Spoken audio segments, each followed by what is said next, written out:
I think I've been over this before, but I want to touch on it again because of an interaction that I just had with a client who sent me pictures of these wheels. These are 2019 Denali wheels that he just purchased. They were kept in a not so great environment for the last couple of years. They are takeoffs. These are the original tires. They have very, very, very, very low miles on them, but they were taken off of the truck, washed, and put in storage in a non-climate controlled environment where moisture was allowed to sit on them without being addressed, and that has caused pitting. And my client, when he first sent me the pictures, I was able to identify the problem right off the bat. He had said that he had tried clay barring them, and it was working a little bit, but it was taking a really long time, and asked if it was something I could address. So this is what pitting looks like on chrome. Let's see, right there. It's probably going to be hard for me to get. There's some more for you.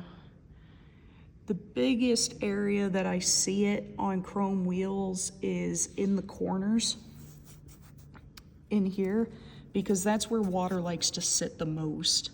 The flat surfaces that, like when the wheel is sitting like this, you have a flat surface here that the water can sit on, and then it collects in the corners.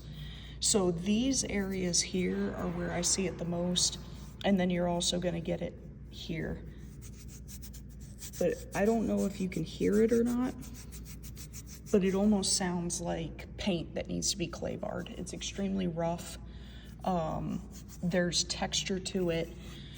But basically, the customer said that he had clay barred them and it was looking a little bit better. I can actually show you a wheel that he clay barred. So he just dropped off the other two. So this is after he clay barred. And he couldn't get it up in here, which is pretty typical. And it wasn't getting everything off. And you can see really good in that corner right there. All that texture where the chrome is just damaged. But he didn't understand what pitting meant. So I figured I'd do a video real quick showing the group, because I know there's hobbyists in here that may not understand it. There's a lot of people in here that are DIY. And there's also a lot of people that are trying to learn how to detail motorcycles. And guess what? They may not look like this, but you have chrome on motorcycles, most of them.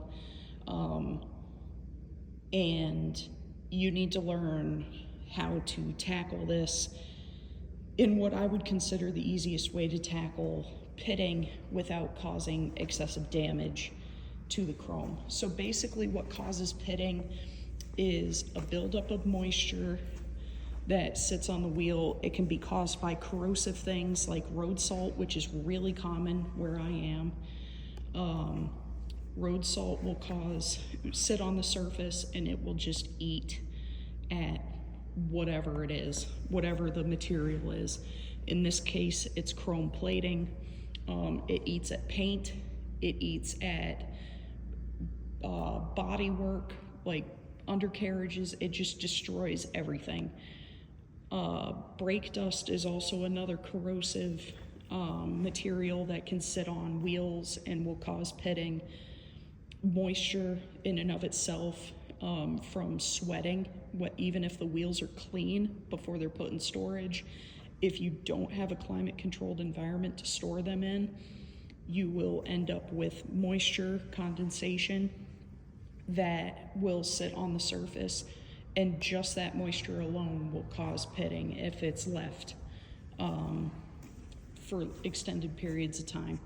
So this is what we're dealing with. And now I'm gonna show you and explain to you how I address these issues. So the customer, like I said that the clay bar was getting rid of a lot of it. What he didn't understand was the clay bar is getting rid of, let's see if I can find a spot. You see the pinholes where it looks like pinholes in the light in here. They're very, very, very, very fine.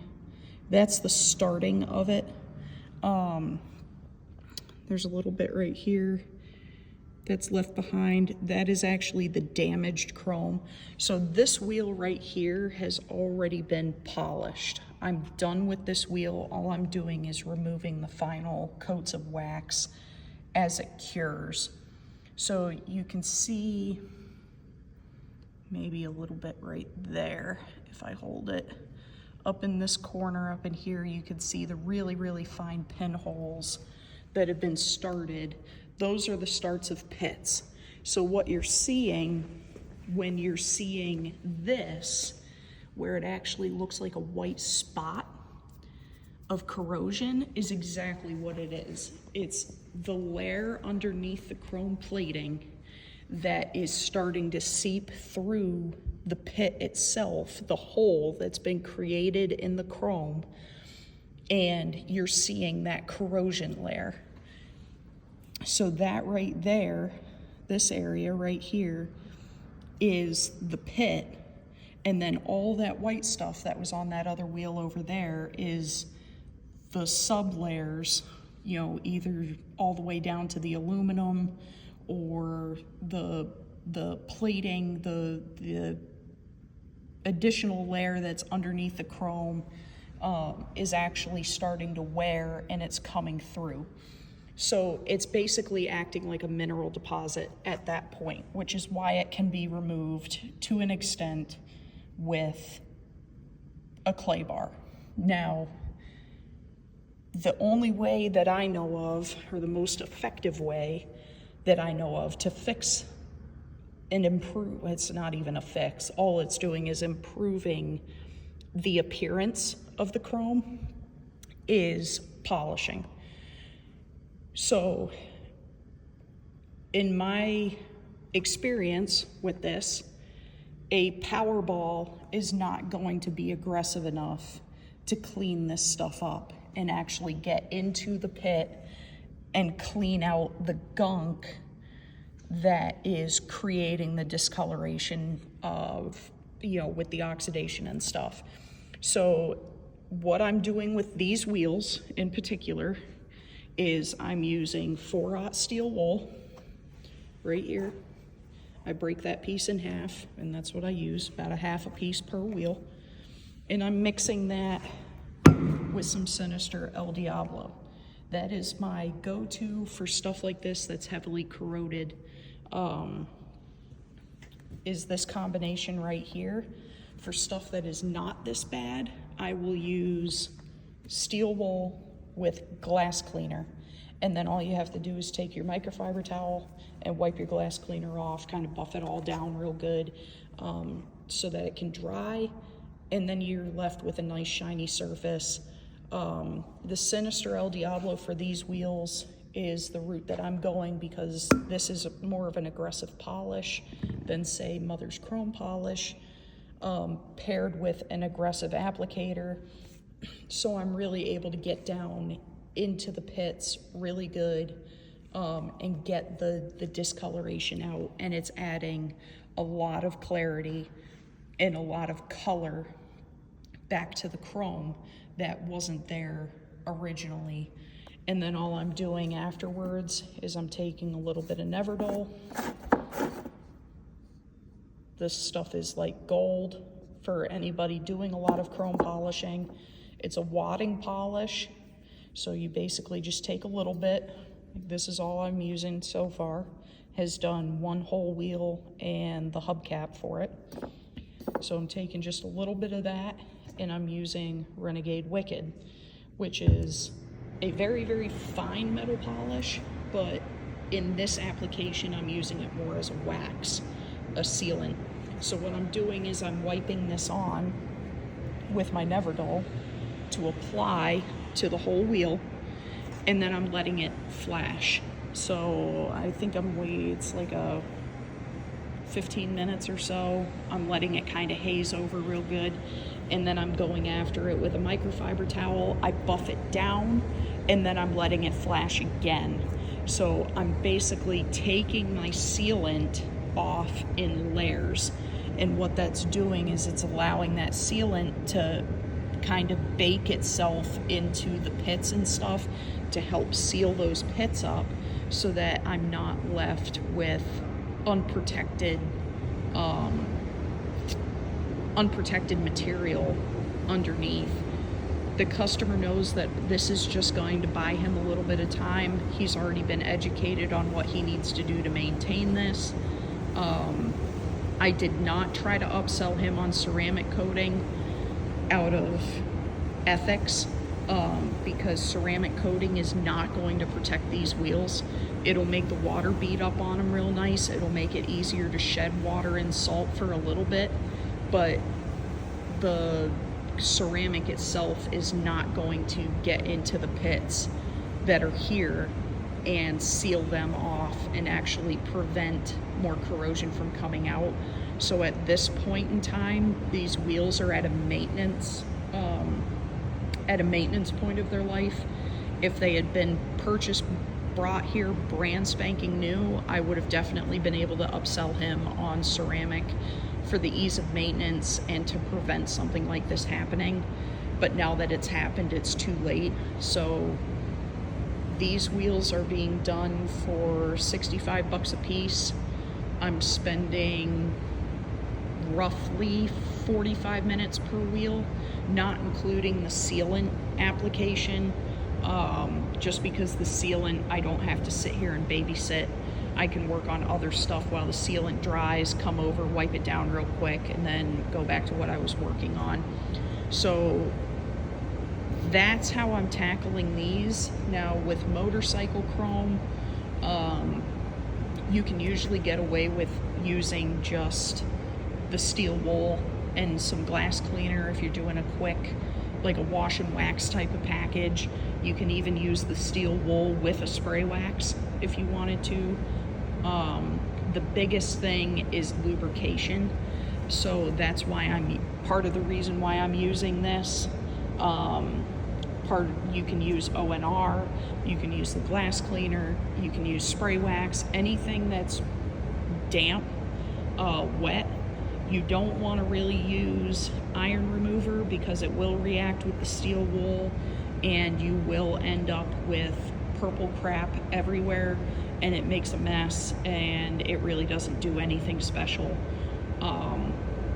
So those are usually my go-tos. I'm basically killing two birds with one stone at that point, and it makes life a lot easier. The thing you want to be careful with is plastic chrome.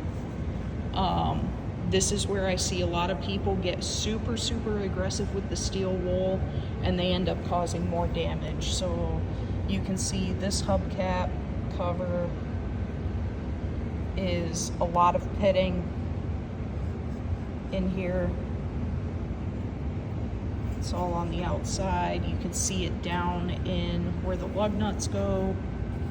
There's a lot of pitting in here. So that's kind of what we're dealing with. And this is what I have cleaned up. So once again, you can still see from, the little bit of road debris, the moisture, stuff like that, you can still see the pits themselves, but they are not dirty pits. Like what I would call this would be a dirty pit, where there's corrosion coming up through from the plastics. So this is nice and clean.